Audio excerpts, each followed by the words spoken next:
大概率是不太容易会亏钱的啊。这也是为什么我们要去做啊这样一个相关性矩阵、相关性分析。所以首先呢，我们确定好了啊微软和对标的股票，再一个呢，我们要找它的周度的这样的一个数据啊。这个相关性矩阵的话有2种方法，一个是皮尔森，一个 Spearsman 啊，要进行互补的验证啊。也就是说，我们的这个相关性矩阵的这个值啊，如果说是它俩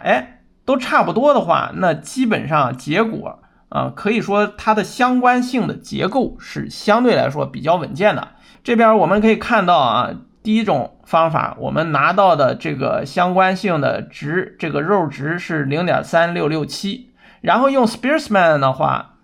是 0.3697 啊，是大差不差的，差了一丢丢啊，差一点点。所以说我们的这个结果上啊，它是高度一致的。然后 0.3667 啊，这个值在这个相关性的范围里边，它是中等啊偏低的这么样一个相关。0.3 到 0.7 之间是中等相关，然后 0.7 是中等偏高，对不对？然后 0.7 到1，如果是1的话，那就是完全相关啊。当然如果是负的话也是一样的啊，如果是负 0.3 的话就是也是相关，但是呢它是一个负相关，好吧？所以说我们可以看到啊，从这个值上来看啊，它是一个正相关，而且呢正相关的话是中等偏低的这样一个正相关。然后那我们为什么会有这么一个 P 值啊？如果我们先假设啊，我们这个 P 值其实是在数学里边叫假设检验的这么一个概率值啊。那我们这2只股票假设啊实际上没有相关性，但是呢我们的样本是什么呢？样本是时间范围近1年的这个样本，对不对？我们的样本拿到的是 0.3667 这样一个中低啊正相关的这样一个结果。那在拿到这种结果的情况下啊，我们的假设是它不相关，这种情况的概率是多少呢？就是 0.78%， 所以说是非常非常的低的。也就是说这个 P 值啊，大家怎么理解呢？ P 值越小啊，这个结果就越准啊。也就是说它 0.3667 啊，结果是应该是比较准确的，就是说 IBM 和微软啊，它是一个中等正相关的啊。那除了这1年的相关性之外，我们还要看一个叫什么滚动相关性。也就是说我们除了啊这1年，这个我是不是可以给它叠加上一个 IBM， 这1年的相关性是怎么分析呢？是从去年也就是25年的5月份到今年的5月份啊，这截止这一段它的相关性2只股票的走势，对吧？但是呢我如果是滚动的去给它算相关性，比如说我测的就是12周差不多60天啊，这样一个时间窗口来看的话，是不是有的时候它的相关性就会非常强啊？尤其是现在你看它这2个图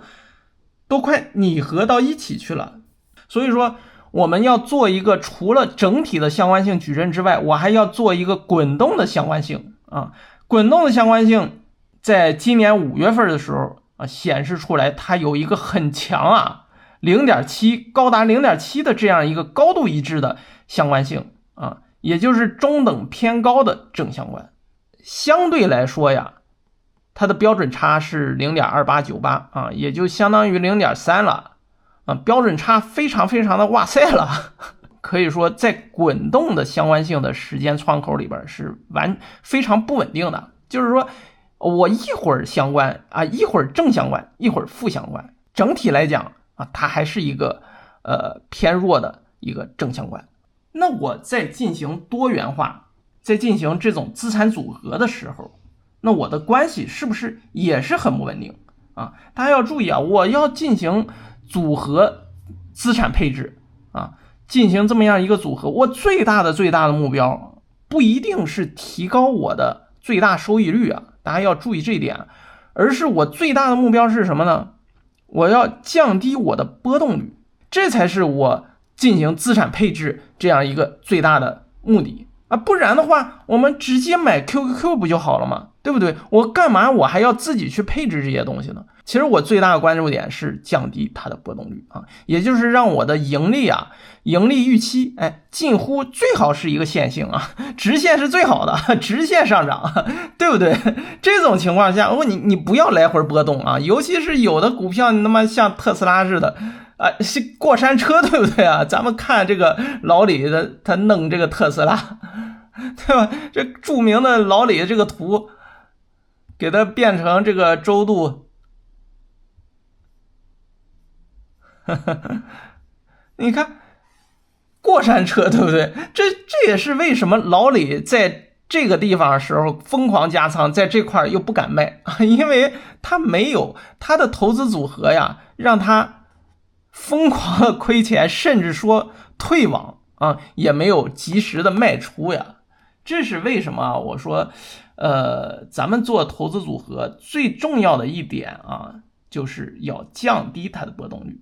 而降低波动率，咱们最重要的一个方法就是相关性的这么样一个研究啊。我们说他们俩首先呢，它有一个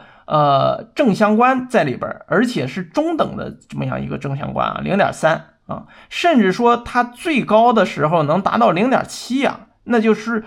可以说是相当的相关了啊。你如果相当相关的话，你买了 Microsoft， 你又买 IBM 的话，你假如说你是50-50啊，咱们投资50-50的话，那你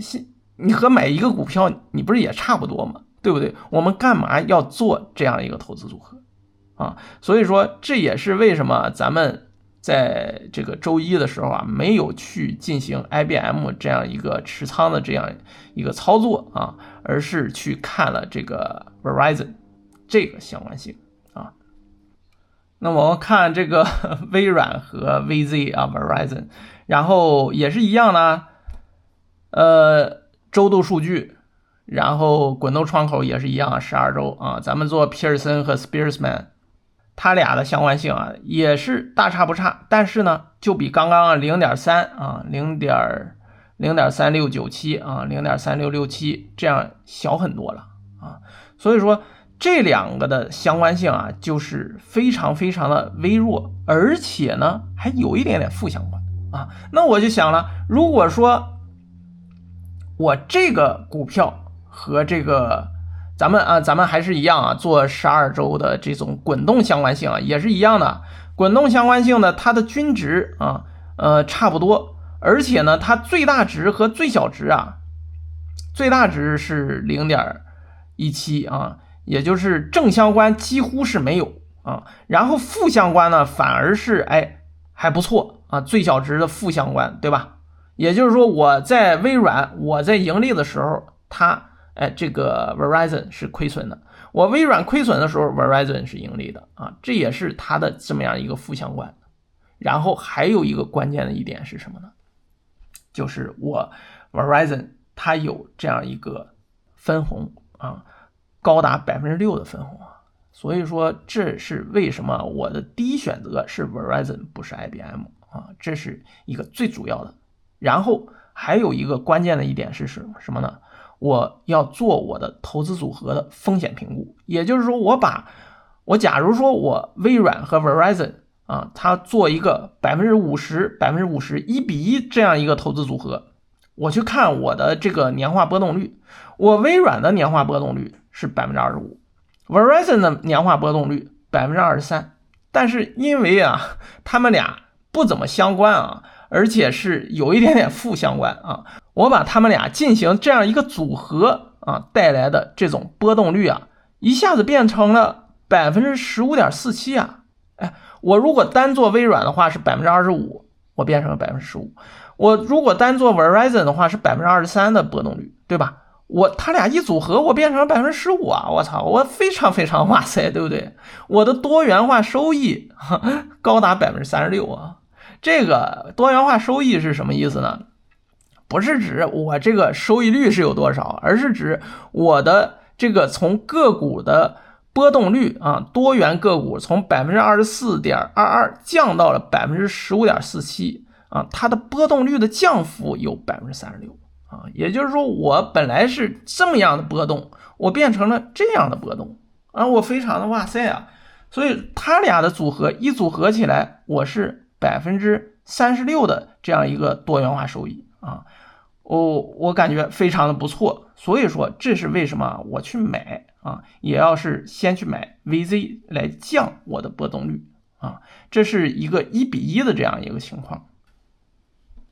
那我在微软和 IBM 这样，如果说他们俩做一个组合的话，那我的多元化收益啊只有 17% 了啊，我年化波动率啊就下降的话，我的组合波动率对吧 23.74%， 我个股加权波动率是 28%， 也就没降多少啊，只降了 17%， 对吧？我从 28% 降到了 23%， 我觉得这个好像不怎么样嘛，所以说这也是啊，如果说给这个微软和 IBM 啊1:1这样的话，那我觉得我这个收益，我还不如我直接买微软，是吧？我 28%， 我还脱离了一个拖油瓶子啊。咱们可以看这个 IBM 这一年啊，晃荡晃荡还是往下的，对吧？所以说这怎么弄呢？咱第一选择还是要和 Verizon 做这样一个组合。但是呢，我是不是我 IBM 还有一点呢？它如果说它毕竟是一个也算是一个 AI 龙头啊，我为什么我要给它加进去呢？啊，它如果说它真的爆发了，就像昨天似的，真的一下子涨了10%几，是吧？那我这个组合加进去的话，我是不是我就很哇塞了？所以说这也是为什么我们除了这个2元相关性，我还要进行3元相关性这样一个测试啊。我的组合相关性啊，我把微软、Verizon、IBM 都加进来